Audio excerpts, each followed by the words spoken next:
questions related to linguistics. How can I assist you with them? Do you need help understanding the concepts, verifying the answers, or something else? What I want you to do is, ask me the questions along with along with the set of options provided in a particular question, and then I'll respond to the question, and then you'll move on to the next question after assuring whether my answer was correct or incorrect. Sure, let's do that. I'll start with the first question and give you the options. After you answer, I'll let you know if it's correct or not, and then we'll move on to the next question. Here's the first question. Question 1. Choose the correct pair from the following. Options 1. Onset and coda are optional parts of a syllable. 2. Onset and coda are obligatory parts of a syllable. 3. Nucleus is the optional part of a syllable. 4. Nucleus is the obligatory part of a syllable. 5. Both I and V are true. 6. Both I and V are false. 7. Both I and 3 are true. 8. Both 2 and 3 are false. What's your answer? Well, the nucleus, and the nucleus is the central part of the syllable, the obligatory part of the syllable, whereas onset and coda are the optional parts of the syllable. Now move on to the next question. Great explanation. You're correct that the nucleus is the obligatory part of a syllable, and the onset and coda are optional. The correct answer is both I and IV are true. Now here's the next question. Question 2. Acclitic is a form of word which options. 1. Is optionally a bound morpheme in its use. 2. Is highly predictable for its meaning. 3. Has its full form elsewhere in the language. 4. Can occur before or after the word. 5. Only A and B are correct. 6. Only B, C, and D are correct. 7. All the above are correct. 8. None of the above is correct. What's your answer? Well, acclitic can have its full form elsewhere in the language, and it's not true actually. It cannot have. I don't know. I'm not sure about that. Look, okay, it is highly predictable for its meaning because yes, indeed, that's true. Acclitic versus there is something else. I'm not sure what it is, and it's optionally a bound morpheme that's used. That's correct, and it can occur before or after a word. So I think all of the above are true. You're on the right track with your reasoning. Acclitic indeed has some unique characteristics. To clarify, acclitic is often a bound morpheme, meaning it can't stand alone. It's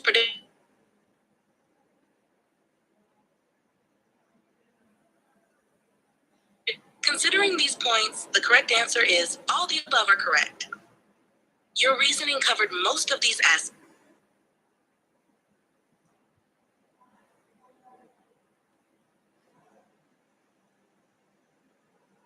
Network.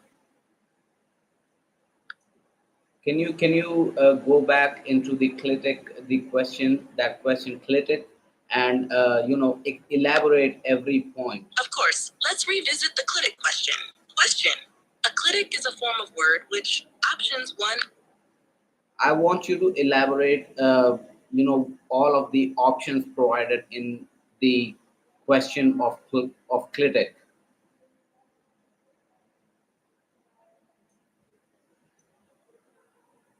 Hey, can you hear me?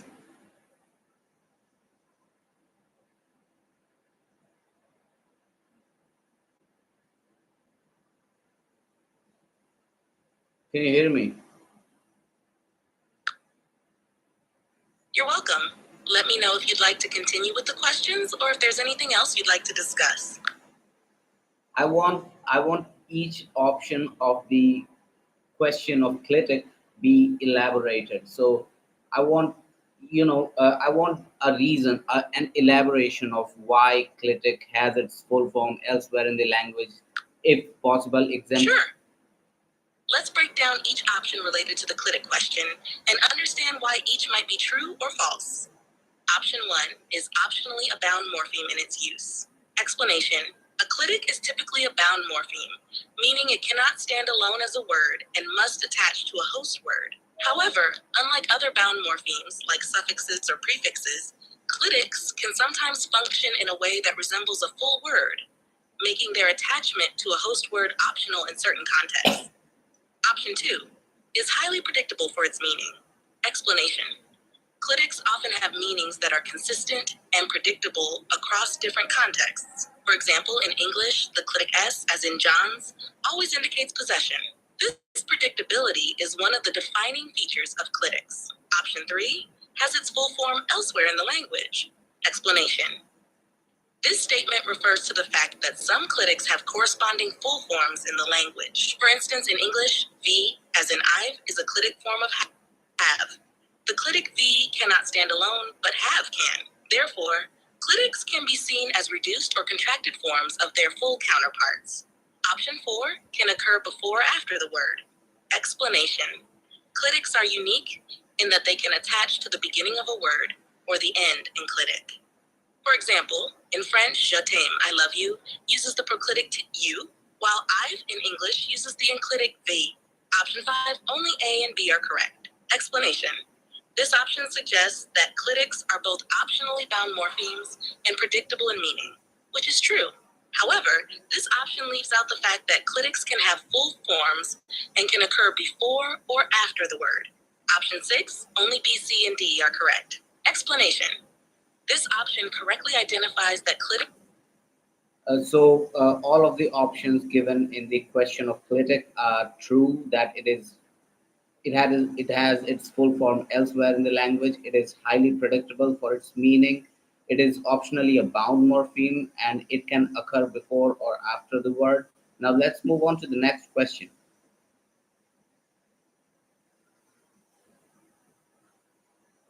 Hello, can you hear me?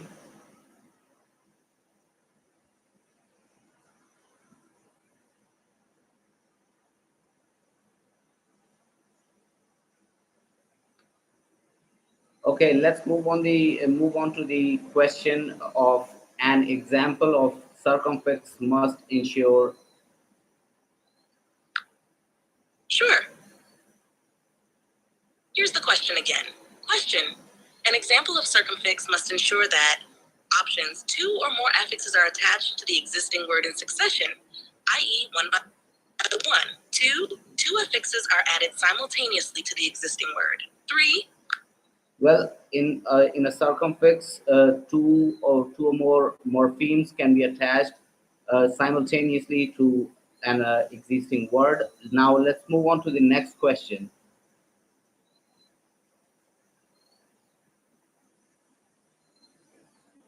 Let's move on to the next question.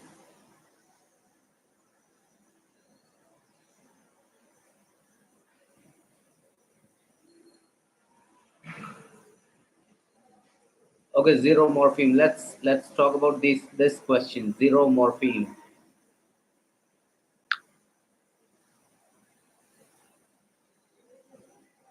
Let's discuss the concept of a question related to it. Question. What is a zero morpheme? Options. 1. A conjugated form of a verb in the sentence. 2.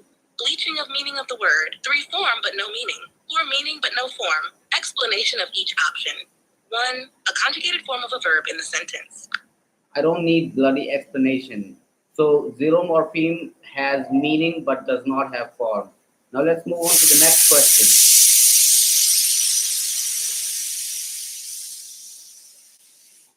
Let's move on to the next question. Once it goes off, it just fucking doesn't come back.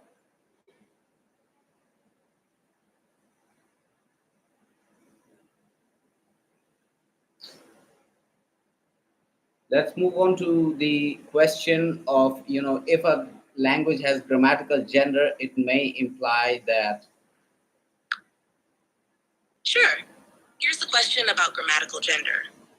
Question. If a language has grammatical gender, it may imply that options 1. It will have no natural gender. 2. It will have specific gender for every object. 3. The grammatical gender can be decoded from the verb agreement. 4. Language users will immediately assign a specific gender for a newly formed created word. 5. Only A is correct. 6. All are correct. 7. B, C, D are correct. 8. None of the above is correct. What's your answer? B, C, and D are correct. It looks like you're considering option D about language users immediately assigning a specific gender to newly formed or created words. This option isn't always true for all languages with grammatical gender, but it can be a feature in some cases. Given the options, the correct answer is B, C, and D are correct. This reflects that some languages with grammatical gender do assign specific genders to objects. Gender can. I don't need the explanation. Move on to the next question. It doesn't come back. Fucking asshole.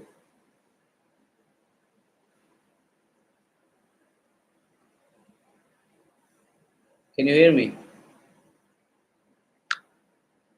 You're welcome. If you have any more questions or need further assistance, feel free to ask. Now let's follow the same format of the conversation, that is asking the question, providing me with the corresponding options, and then I'll be responding. And then you'll reassure if my question is correct or incorrect, but not give me an elaborate explanation. So I don't need an elaborate explanation for every question. I will inform you whenever I need an explanation.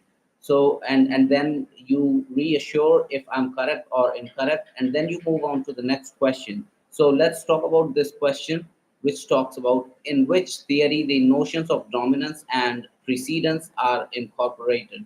So it's the X bar theory. I know that. And now let's move on to the next question, which is the 1995 model. Got it. Let's continue with the next question. Question. The 1995 model of Chomsky is called options. 1. Minimalist program. 2. Standard theory. 3. Phrase structure grammar. 4. Theta theory. What's your answer? The minimalist program. Move on to the next question now. Correct. The 1995 model of Chomsky is indeed the minimalist program. Here's the next question. Question. The term used in linguistic theory to represent the evaluation of levels of success in the writing of grammar is options 1, decision, 2, adequacy, 3, discovery, 4, acceptable. What's your answer? It's the adequacy. Now, I want you to explain what observational adequacy is. There are three types of adequacy in linguistics. I want you to explain each one of them: observational adequacy, descriptive adequacy, and explanatory adequacy. Certainly. Here's a brief overview of each type of adequacy in linguistics. 1. Observational adequacy. This refers to how well a grammatical theory accounts for the observable data of a language. A grammar is considered observationally adequate if it accurately describes and predicts the actual linguistic data and patterns that we see in language use. 2. Descriptive adequacy. Descriptive adequacy is about how well a grammar can describe the structure of a language. A grammar achieves descriptive adequacy if it provides a complete and accurate description of all the grammatical structures and rules of the language, including variations and exceptions. 3. Explanatory adequacy. This level involves explaining why a language has the grammatical structures it does. A grammar is considered explanatorily adequate if it can account for why certain linguistic rules and patterns exist, often by referring to deeper principles or universal aspects of human language. These types of adequacy build upon each other, with observational adequacy being the foundation for descriptive and explanatory adequacy. Please go on and elaborate one more time. What is descriptive adequacy? Descriptive adequacy in linguistics refers to the ability of a grammatical theory to accurately and comprehensively describe the grammatical structures and rules of a language. A grammar that achieves descriptive adequacy can detail all structures, provide a full account of all the different grammatical structures in the language, including syntax, morphology, and phonology, include variations, address variations and dialectal differences within the language, capture exceptions, explain irregularities and exceptions to general rules. In essence, descriptive adequacy means that the grammar covers everything we observe in the language, from the most typical patterns to the less common ones. All right, now explain to me what is explanatory adequacy. Explanatory adequacy is a level of linguistic theory that aims to explain why a language has the particular grammatical structures and rules it does. A grammar achieves explanatory adequacy if it provides an understanding of underlying principles, the deeper principles or universal constraints that account for the specific grammatical rules observed in the language. Why structures exist. The reasons behind the presence of certain grammatical structures and patterns, often linking them to broader linguistic theories or cognitive processes. Universal grammar. How the language fits within the broader framework of universal grammar or linguistic theory, showing how it aligns with principles shared by all human languages. In summary, explanatory adequacy seeks to provide a theoretical framework that explains the reasons behind the observed linguistic phenomena. All right, let's move on to the next question now. Sure. Here's the next question. Question. Which is the grammatical model of Chomsky that incorporates case grammar and traditional grammar? Options: 1. Phrase structure grammar, 2. Finite state grammar, 3. Standard theory, 4. Government and binding theory. What's your answer? The correct answer is government and binding theory. Now, can you elaborate more on this? Actually, the correct answer for that question is standard theory. The standard theory incorporates both case grammar and traditional grammar, while government and binding theory is a later model developed by Chomsky. Here's a quick overview of each. Standard theory. This model integrates elements from case grammar, which deals with the role of noun phrases in relation to verbs, and traditional grammar, which includes syntactic structures and rules prevalent before the development of more modern theories. Government and binding theory. This is a more recent model that focuses on the principles of government, binding, and movement, and does not primarily incorporate case grammar or traditional grammar as standard theory does. Feel free to ask if you need more details. Well, here was an examination held, and in the examination was asked the same question, and the correct answer to this question, as provided by the officials, was the government and binding theory. So, can you provide me a link which has this information? The case grammar and traditional grammar being incorporated into standard theory and not the government and binding theory. Can you provide me a link to certain web page or certain article or certain something like that which can prove that it has been incorporated in the standard theory and not the government and binding theory? And if so, please provide me a downloadable text file including that link. I don't have the capability to browse the internet or create downloadable files directly. However, I can guide you on how to find this information. You might want to look at academic resources or textbooks on Chomskyan linguistics. A good starting point would be 1. Textbooks on generative grammar. Look for books like The Syntax of Natural Language and Introduction by Barbara H. Partee, or similar texts that discuss Chomskyan theories in detail. 2. Academic journals and articles. Search for papers on Chomsky's theories in databases like JSTOR, Google Scholar, or university libraries. Articles often provide detailed comparisons of different theories. 3. University course materials. Many university websites offer course materials or lecture notes online that might cover these theories. You can use keywords such as standard theory resources. If you need specific help with finding such resources, I'd recommend contacting a linguistics department at a university or using academic search engines. All right, let's move on to the next question. The next question is who proposed the concept of diglossia? And the correct answer is Charles Ferguson.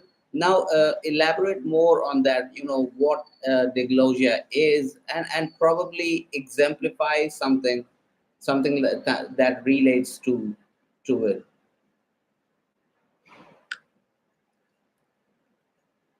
Diglossia, proposed by Charles Ferguson, refers to a situation in which two distinct varieties of a language are used in different social contexts within the same community.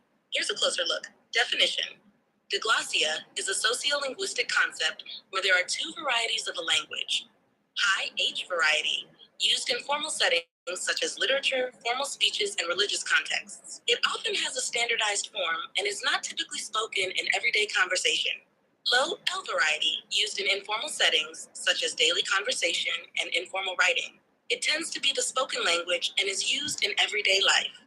Example: Arabic. In many Arabic speaking countries, Modern Standard Arabic (MSA) is used in formal contexts like news broadcasts, literature, and official documents, high variety, while local dialects are used in everyday conversations, low varieties.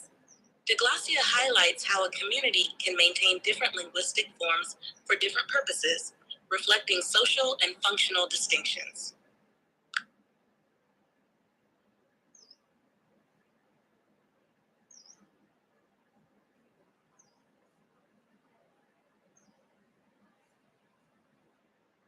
Now, the next question is: in which theory the participants in an action are referred to as arguments? And the correct answer is theta theory. Now, elaborate more on how many theta theories are there, and explain each theta role. Something like experiencer. So, how many theta roles are there, and elaborate more on everything.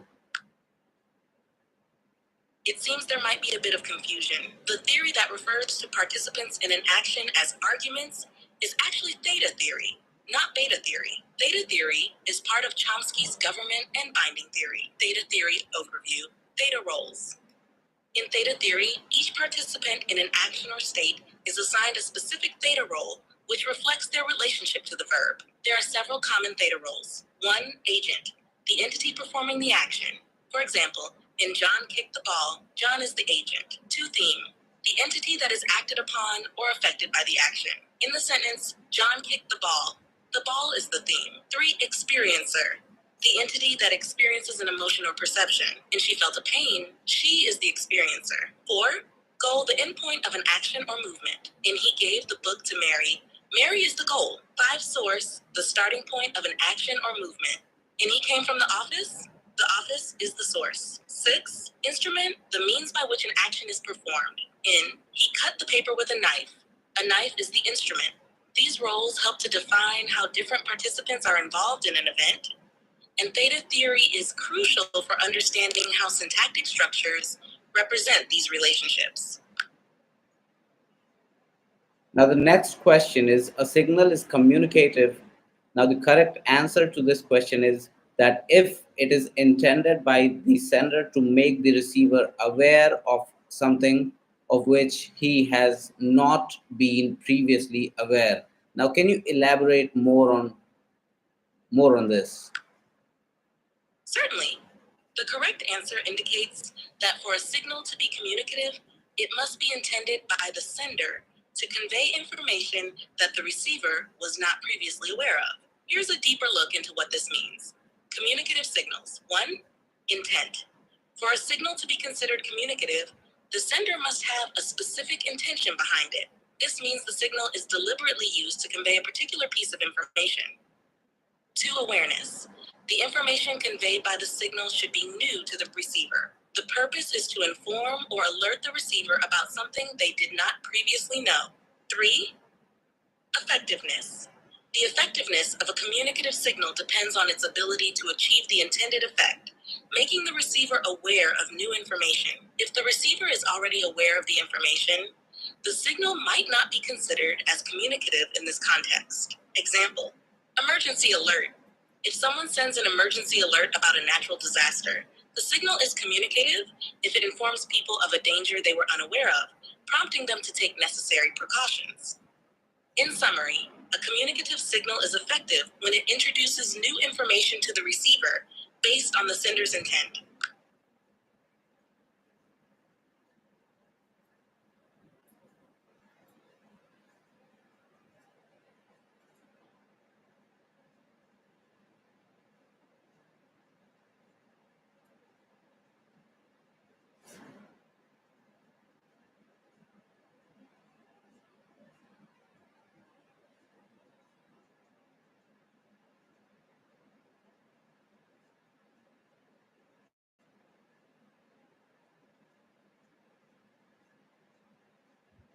Now, the next question talks about generic sentence. Now, I'm very well aware of that phenomena or that question. Let's move on to the next question, question number 29, I believe. So here are two assertions. The first is that a proposition is an act of proposing something, but not usually performed by uttering some sentence. Assertion two, a proposition is an abstract meaning of a declarative sentence when that sentence is used to make an assertion. So both of these statements are true. I know that for surety, but I need elaboration on what this really means.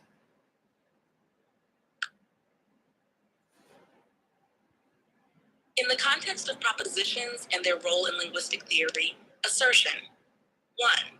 A proposition is an act of proposing something, but not usually performed by uttering some sentence. Explanation. This statement highlights that a proposition represents the underlying idea or content of an assertion, which may not always be directly tied to a specific sentence. The proposition is the abstract meaning or concept that can be communicated through different sentences or utterances. For instance, the proposition, John is at home, can be conveyed through different sentences like, John is at his house or John is at his residence. But the core idea remains the same. Assertion 2. A proposition is the abstract meaning of a declarative sentence when that sentence is used to make an assertion. Explanation. This statement emphasizes that a proposition is what a declarative sentence conveys when it is used to make a statement or assertion.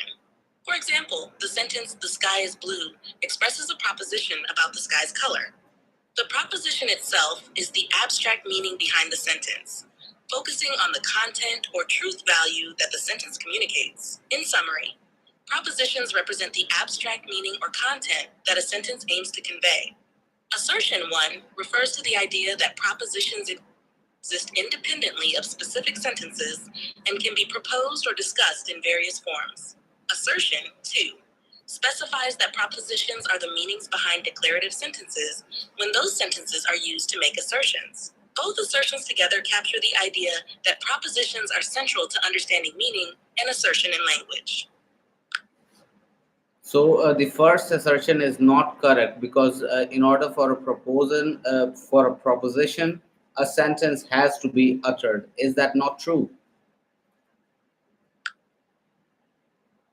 Actually, the first assertion is correct in the sense that propositions are abstract and not tied to specific sentences. The proposition represents the underlying meaning or idea that can be communicated through various sentences, while a proposition So a proposition is an act of proposing something, but not usually performed by uttering some sentence. The answer here says that is this statement is not a correct statement. A proposition is certainly a proposal, and the thing behind it is that there has to be some sentence. Uh, so this assertion is not correct. If a proposition is an act of proposing something, but not usually performed by uttering some sentence, is not correct. There has to be some sentence behind. And the second one, that it's an abstract meaning of a declarative sentence, is completely true. So, okay, let's now move on to the next question, which is semantics in the 1965 model of Chomsky is known as probably interpretive semantics, but I need elaboration on that.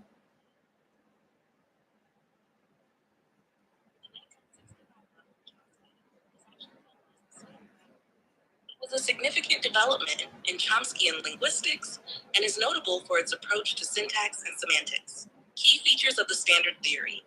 1. Syntax semantics interface. Standard theory aimed to explain how syntactic structures, sentence structures, correspond to meanings. This involved exploring how sentences are generated and how their meanings are interpreted. 2. Transformational grammar. This model included the use of transformational rules to describe how deep structures, underlying syntactic structures, are transformed into surface structures, actual sentences. 3. Case theory. It addressed issues of case assignment explaining how different grammatical cases are assigned to noun phrases based on their syntactic roles. 4. Interpretive semantics. In the context of semantics, standard theory focused on how sentences are interpreted based on their syntactic structures, aiming to connect deep structures with their surface forms and meanings. So while interpreted semantics is related to how meaning is derived from syntax, the 1965 model, known as standard theory, encompasses a broader approach to syntactic and semantic analysis.